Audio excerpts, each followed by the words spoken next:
Hi, this is Shelley.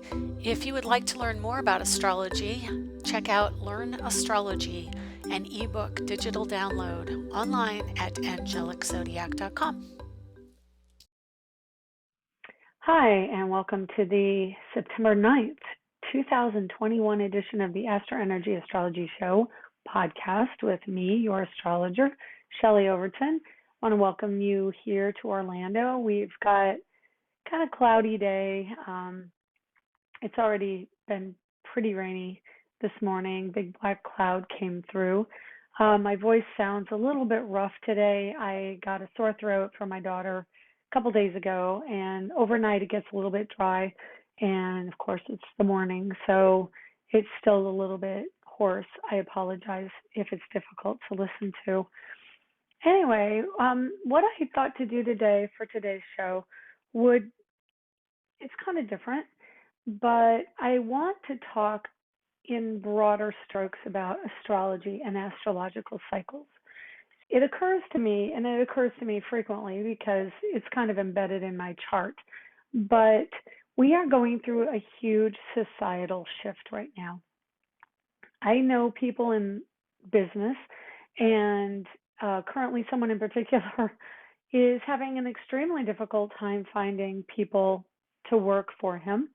And he runs a pizza business, and it's a franchise, and he's down about 200 people. And so that's pretty big. I was reading recently that last week that we are about 60% of the workforce in America is looking to have more satisfaction in their job and looking to change where they live or where they work.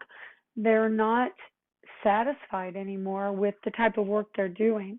And I think part of that is because our society rewards working and does not reward generally the quality of life, but more how much money you make.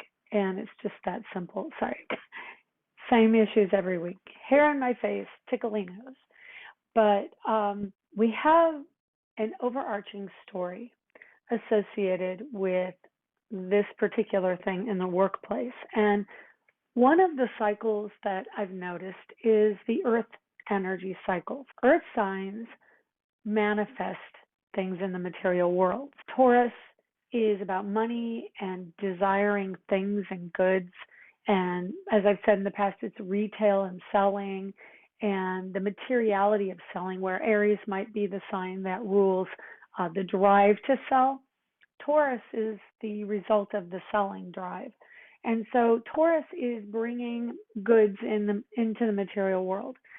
Virgo, the next earth sign, is about doing the work, taking the action, understanding what the administration side of work is and how to be of service, how to understand it intellectually and analytically, but bringing into it the materiality of, say, numbers or education, teachers, things like that. But it is also the workplace. Virgo rules the workplace. And finally, Capricorn is the boss. So really kind of the money, the employees, and the boss, and the structure, the building of the work in the business. And so having earth signs with enormous transits of slower moving planets are significant to society and to the material economic world that we live in, because we are having a very large shift of mentality currently. I wanted to bring in a larger Uranus and Pluto cycle and the transits of that help us understand a little bit better how this is not just a cycle of today, but it's a larger cycle that we have experienced over time. And it goes even beyond what I'm going to talk about today. It goes into eras and, how work was done over time. And that's like the industrial age, the iron age, all of that. Currently, we are in the technology age. And, that will shift again. But right now with Uranus and Aquarius, it rules technology and it rules an awakening to the benefit of technology. So we're going to look further into Uranus And because Pluto is the catalyst for change along with along with Uranus. Uranus rules the people and the drive, the motivation of what the people are willing to put up with, how their freedom and autonomy is affected. And Pluto is the psychology that kind of marries into the freedom that Uranus needs. Pluto can be more of a psychological drawback, but it does work to affect a major ideological shift within society and in our charts within our lives. So what I know, it's many years ago, 5 decades, in the 1960s, we had a couple events that really affected society. One of them was Uranus and Pluto joining up. So if you remember history or maybe lived it, I was an infant, I was born then, so I don't remember it, but I know it through news stories and through how society recognizes and memorializes events of that time. At the time, we were going through a civil unrest. We had racism issues and the police. We had a lot of stories that are currently in our news today coming up. But back then, it was not a norm. It was unusual that these things would come up and that they would be challenged. So what happened was Uranus and Pluto were joining up in 1964, but before they did, there was a trine to the South Node in Capricorn. So there was an ending of a cycle with a Capricorn South Node because Capricorn rules the structure of something, but when the nodes go into a sign, they go in at late degrees and then they retrograde through that area. And so the South Node had already come into Capricorn and was retrograding forward, and it got to 7 degrees and 20 minutes. And I'm looking over here because I have a very large computer screen. It's a big screen TV. So it goes pretty wide across my vision. We had Uranus at 7 degrees and 20 minutes, and it was in trine to the South Node at 7:20, and they were both moving retrograde at the time. So it was part of the cycle of Uranus, part of the cycle of Pluto in Virgo, and so they were expanding our awareness of understanding service, of understanding work, and Uranus and Virgo is understanding alternative ways of looking at work, alternative ways of looking at society, and it was expressed through the Virgo analysis. Uranus is an already analytical planet, and in Virgo, it just intensifies that energy. Pluto was in Virgo. They were within 5 degrees of each other. Pluto was at 12, and this is March 21st, 1964. So this is the trine between the South Node and Uranus saying, hey, society is not structured the way it's going to be beneficial to everybody. And that's ultimately what Uranus/Aquarius wants to have. So the workplace was going through an upheaval at that time. Probably if you ever watch Mad Men, which if you listen to the podcast, you know I recently watched the whole series of Mad Men, and it takes place in the early 60s and coming up on that era. And so we can see the unrest in how society interacts, how people interacted with each other. And because it was Virgo, the workplace was part of the storyline. There was another storyline when Uranus was in Taurus, and I think that fell close to the crash, and Wall Street's crash. So I'll look that up for you here real quick. I looked it up, and what Uranus and Taurus was the approach to World War II. And in 1935, Uranus was in Taurus, so that means that's how long since Uranus got to where it is today, or where it was last time. And as we get to the time that the war is over, which, you know, I'm not exactly sure the date it started. I was not good at history, but I know the 40s, early 1940, 1941, and I think it ended in 45. So the 40s are really, the early 40s are when we had to give up as a collective, Uranus and Taurus, had to give up a lot of our material goods on behalf of the war effort. And people gave up their gold to be able to melt it down or make money for the government to be able to do what it needed to do in the war. We saw a shift also in the workplace with the men away at war and women coming into the workplace. Again, Venus rules Taurus. So Uranus in Taurus has a huge humanitarian shift or collective effort shift of the kind of people in the workforce. And that would be towards women. And then now, today, Uranus is in Taurus once again. And so we are having this collective shift around money. And because back then in the 40s, we had Neptune in Virgo. Neptune is an idealized version of work or a boundary issue with work, and Neptune is a feminine sign. Neptune was at 14 degrees of Virgo in World War I or approaching World War I, almost ready to go into Libra. So we have these earth signs that are really significant in the larger stories that affect the masses in the world. And part of that story is the nodes. The nodes of fate affect the expression of the collective and collective karma. So having a south node at 7 degrees of Capricorn, it is the structure of things. This is 1964 again. It is how we look at authority and what the workforce is doing. There were a lot of disagreements from unions back in that time, and the civil unrest was within unions, race relations, women coming up in the workforce into the 70s, which is kind of the late 70s is when I started working.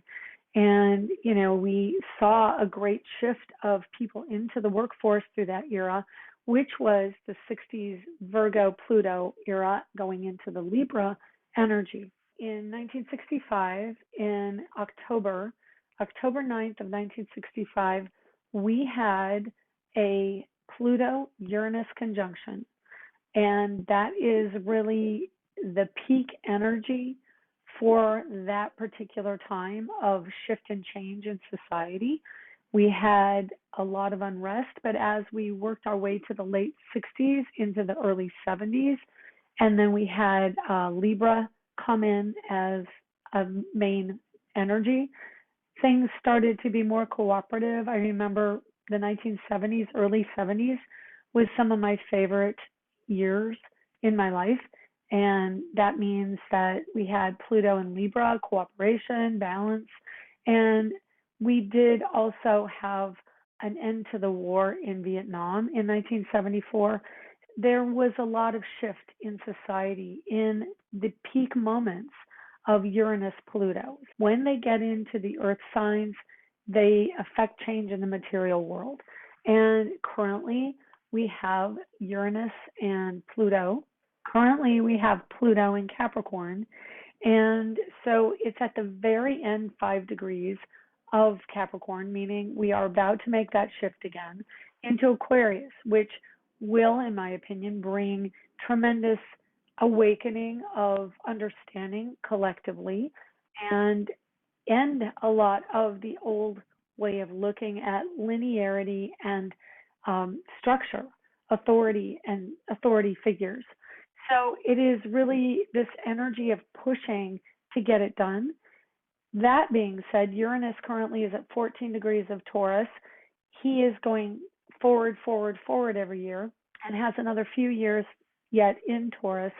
So I don't believe he will get an exact trine to Pluto before Pluto goes into Aquarius, but they will both be in an end degree or a later part of the signs, meaning this is a formative shift and a mutable shift, but we are making that change in the earth energy, which can be very rooted in I don't want to change, I don't like change. And the whole reason I really bring this up is because the conversation I had with my friend this morning was about the structure of employees and business. And it's really difficult when you've spent your whole career in a type of business world that emphasizes being authoritarian, being hierarchical, being masculine, male driven, and you're moving into an online technological age where we don't have to go into the office and people don't want to, but yet we still want the material goods in the world. We want things that are made by people. We want food that is made by people. And so there is a huge shift to online work, but that affects things like our food and clothing and home goods. Who's making those? Who's doing that work? It means that we may have to think outside the box. We may have to look at work and business in a new way.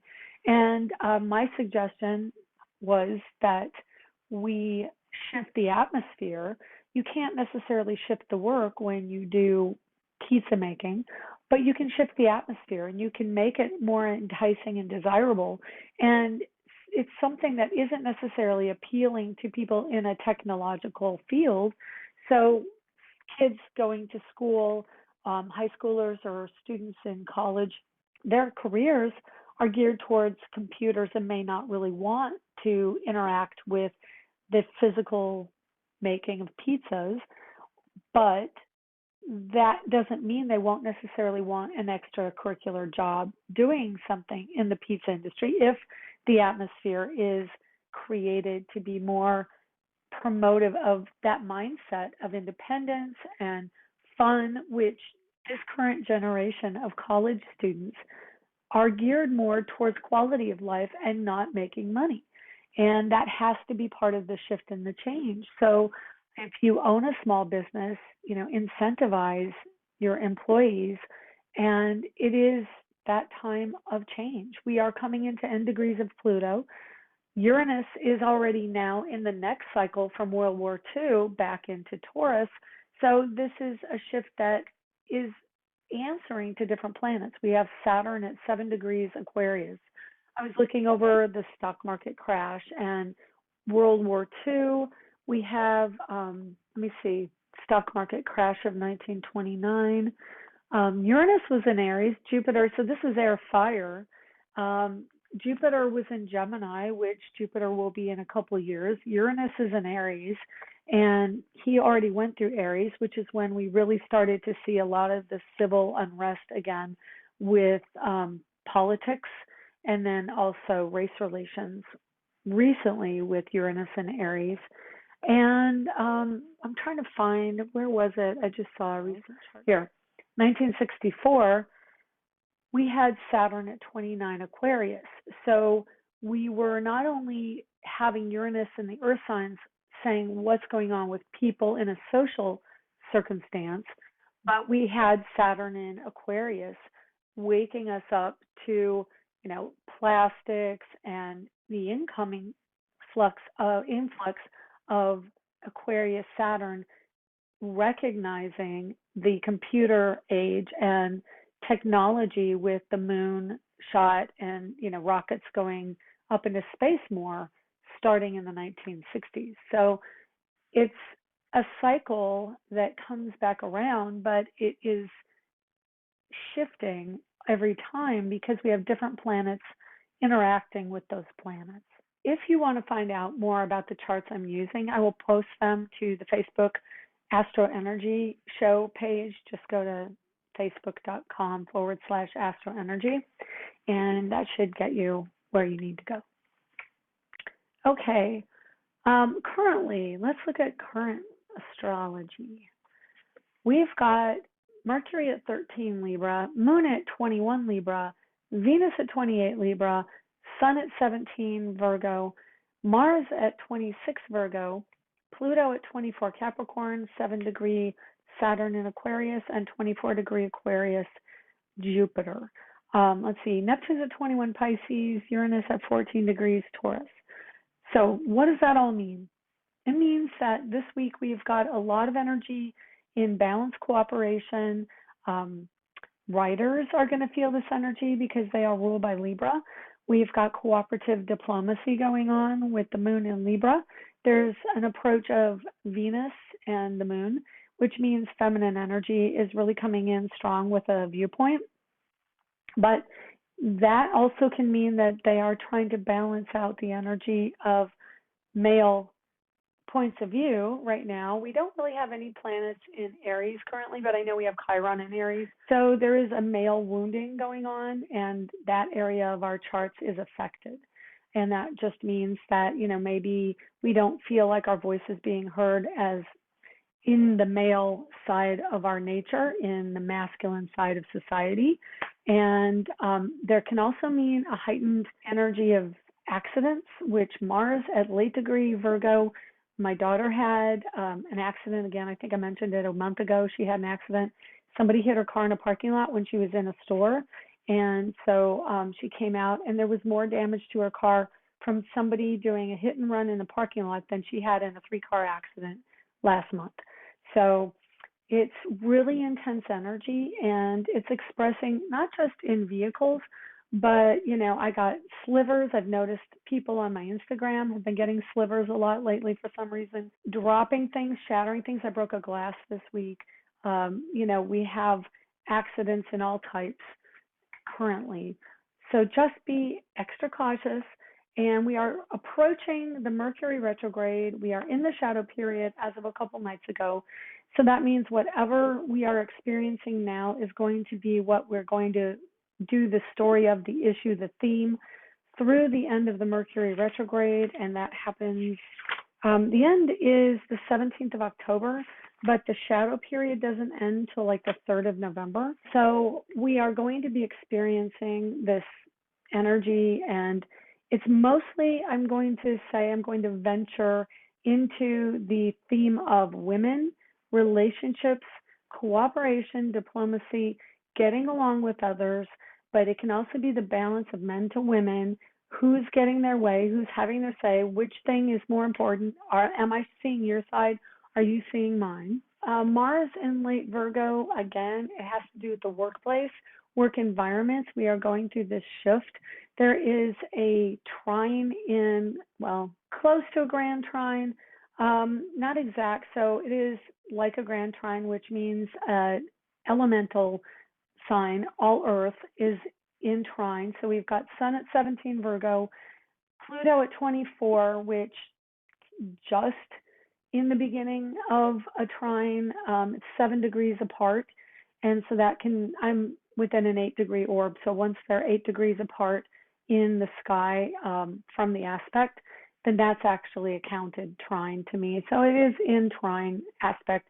But Uranus is 10 degrees away from Pluto. And so Uranus is not technically an exact trine to Pluto, but it is actually in the sign, in the earth element. So I'm going to count it as an earth trine, but it's not an earth grand trine technically. We do have Mars in Virgo and Sun in Virgo right now. So they are kind of balancing out some of that earth energy on that side of the sky. But when all earth signs are being triggered by planets, and the Sun and Mars together in Virgo is pretty potent to challenge Pluto in Capricorn and Uranus in Taurus. So it means that we're really looking in our earth sign areas of our chart to see what we want to physically change about what we do for money, who we work for, what kind of work we're doing. That's one of the energies going through the sky right now currently, and it's probably going to be going on for the next 10 days. And then as we have a quick transit of the moon to Venus and Mercury, that means that women issues, balance in the relationship and the marriage are going to bring our attention to that part of our chart. And so it's going to be about marriage, partnership, and wherever Libra falls. I'm a Scorpio rising, Libra falls in my 12th house. So it's, cooperation with others. And then we have Saturn at 7 Aquarius and Jupiter at 24 Aquarius. Both of those are having a little bit of an effect still to Uranus and also to Virgo. Mars is in inconjunct or 150 degrees to Jupiter right now. And that means that we are experiencing a lot of mental excessive energy, I have been seeing this one particular light on my street go out. Every time I go by it, I've been noticing that my energy levels go up and down. We have Neptune and Pisces directly opposite the Virgo energy. So normally heightened, hyperactive mental energy from Virgo is being tamped down by that Neptune and Pisces and making us more drowsy, more sleepy. A lot of people my age and above are saying, oh, I'm just getting old. You're not getting old. You may have an effect from this that seems like elderly, but you're really losing your ability to speak maybe, but you're also having more of a foggy mental capacity right now. You may be more drowsy, you may not be engaged in what you're doing, and that can also mean when you're driving, you're kind of drifting, you're somewhere else in your mind. You're going into a meditative or trance-like state. You're stumbling on your words.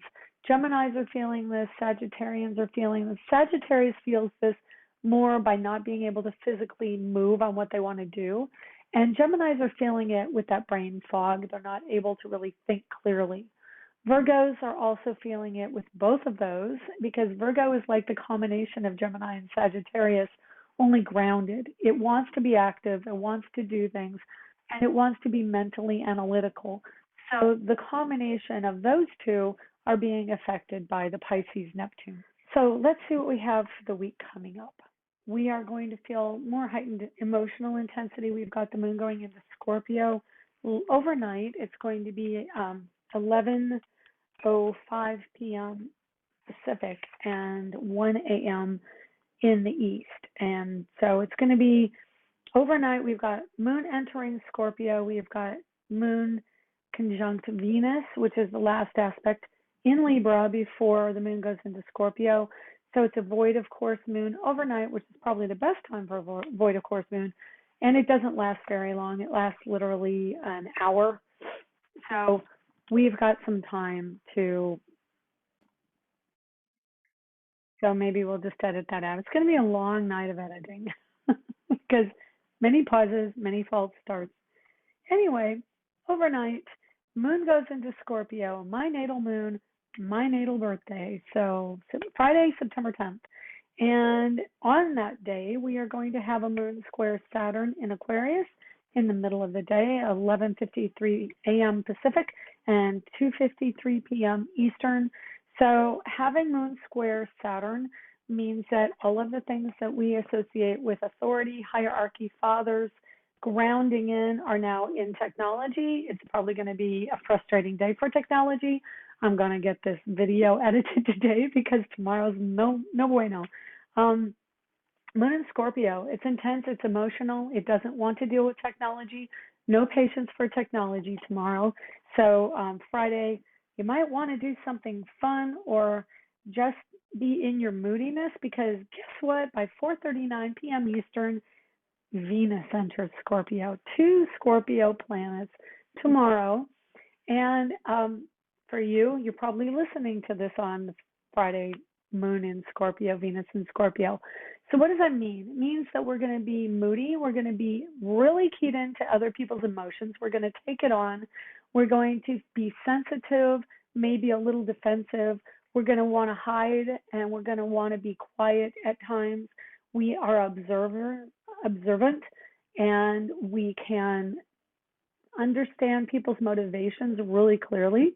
We are in our feminine energy, and we are able to really dig deep into the visceral, emotional side of life. It's getting ready for fall. If you haven't gotten ready for fall, it is my birthday in summer, but I don't care. I do love some good end of year cooler weather here in Florida. I look forward to that. I look forward to not wearing shorts, quite honestly. And so we're going to be probably really hitting the pumpkin spice this weekend because guess what rules Halloween? Scorpio. And so that energy really bubbles up in our consciousness as we go into the weekend. We're going to have a sextile to the sun in Virgo on Saturday. And so analysis is really on hyperdrive this weekend. We have Jupiter in Aquarius squaring the moon in Scorpio also on Saturday. And so we've got both planets in Aquarius squaring both entities in Scorpio. So it's just going to be this battle between emotion and analysis and mentality, between the collective and the individual, between commitment and freedom. That's a big one. Commitment is Scorpio's forte. Freedom is Aquarius's. So we're going to, and Jupiter in Aquarius is like hitting it on all cylinders. We want freedom, but we want to be passionate about our freedom, and that is how we integrate it. Find what you're passionate about and then do it, and give yourself permission to feel free. I was really aware this morning as I woke up how people are so hard on themselves right now, and they're, especially with Virgo, it's a critical sign. I understand that. I fought that critical perfectionistic tendency all my youth, and I finally got to a point in my life where I realized I was taking it on from other people that I was around, and I didn't want to be that person anymore. So I really gave myself permission to let go of perfectionism. I am still meticulous, and that can morph and go off the deep end into perfectionism if you're not aware of it. But being meticulous to me is a good energy, because you want to make sure things are accurate. You know, if you're a Virgo, you do. And, you know, especially in these times of needing to be hyper meticulous about hygiene, which is a Virgo thing as well, it really is beneficial. I think Virgo probably gets a bad but probably a well-deserved rap for being critical and meticulous. But, you know, what are you going to do? It's the nature of that particular part of the sky, and that's where we're at right now. So if you're aware of that awkward sense of being out of it to other people, you know, that's also a Virgo trait. Any of the signs, the air signs, or Virgo and Gemini, Aquarius, that are really hyper aware of thought and electrical impulses, you're going to be awkward. You're going to feel awkward. You're going to misspeak. You're going to give information quickly. You're going to give misinformation if you're not aware of it, but you do pick up accurate information. Just sometimes the translation isn't always the best. So, you know, I was called out for chattiness yesterday on my podcast, and I'm a Virgo in Virgo season, so it's going to happen. Anyway, if you're a Gemini and don't like all that, skip through this part, or maybe tune back in Libra times. I'll be more amenable at that time to less hyperactivity, less hyper awareness of what I'm doing. And, you know, I'm very malleable with how I express myself over time, and I do change. It's not, and you know what? We all change. We're not all set in stone. We live in a world where it seems like things don't ever change, but they are radically about to change, and we are seeing it. So I don't know why my hair itches when I get on this podcast. I don't think it does other times. Anyway, yeah, cut yourself some slack. I posted on one of my Instagram accounts that's designed towards positivity. You know, let it go. Give yourself permission to make mistakes. Perfectionism is a joy killer. So don't always be a perfectionist, you know, and be aware of that in your nature when you're going about your day-to-day business. And anyway, I digress. Okay, so let's see. Sunday, we're going to have a sextile between the moon and Mars, which is going to be really nice, because Sunday, even though it's a day of rest, is a really great day to get stuff done, especially if you need to do some behind-the-scenes work and analysis. Monday next week, Sagittarius moon and a sextile between Mercury in Libra and the moon. So that's going to be good, a square to from Sagittarius moon to Sun in Virgo. So Monday, again, another good day to watch out for physical activities. Taking things too quickly, the moon is going to have you wanting to be active, wanting to be on the go and travel.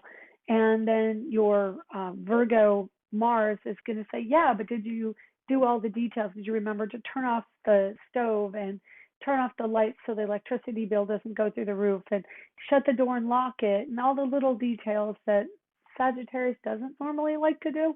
And, you know, I've got a South Node in Sagittarius, so I can agree to that sometimes. Anyway, we've got Moon in Aquarius, wait a minute, I'm ahead of myself. I'm looking to the right side. My apologies. Moon enters Virgo at 7:34 a.m. on Tuesday, and then immediately sextiles Venus, which is going to be really nice, making commitments that will last and go forward. Mars enters Libra. Again, marriage and partnership, balance, good things. And then we have a moon in Aquarius on Thursday. There's a trine of the sun to Pluto on Thursday, another manifesting energy coming in on that day. And then we have a square between Saturn and Venus, and that's on Thursday as well of next week. So Saturn, Venus means you're going to have an awakening moment of what are you doing wrong in your career that needs to be adjusted, and so you can shift that. Maybe the desire isn't in alignment with what's going to help you get ahead in your career. So what is it that you're doing? Probably your desire is out of alignment with where you want to go. So pay attention to that. And let me see. That being said, I think we're going to have, it's Yom Kippur next week. So I'm going to acknowledge that. And then the week after the Monday is a full moon in Pisces at 28. That's going to be an ending energy. So we'll be talking about the full moon in Pisces for sure next week. And so this week is a little bit more social. Moon in Sagittarius, and then we have moon in Capricorn, which is buckle down midweek, and then fun at the beginning of the week, buckle down midweek, and then don't tell me what to do by the weekend. So that's the podcast for this week now. I've got a lot of editing to make this listenable, and I wish you the best this week, and I'll talk to you later. Bye. Take care. Have a great week.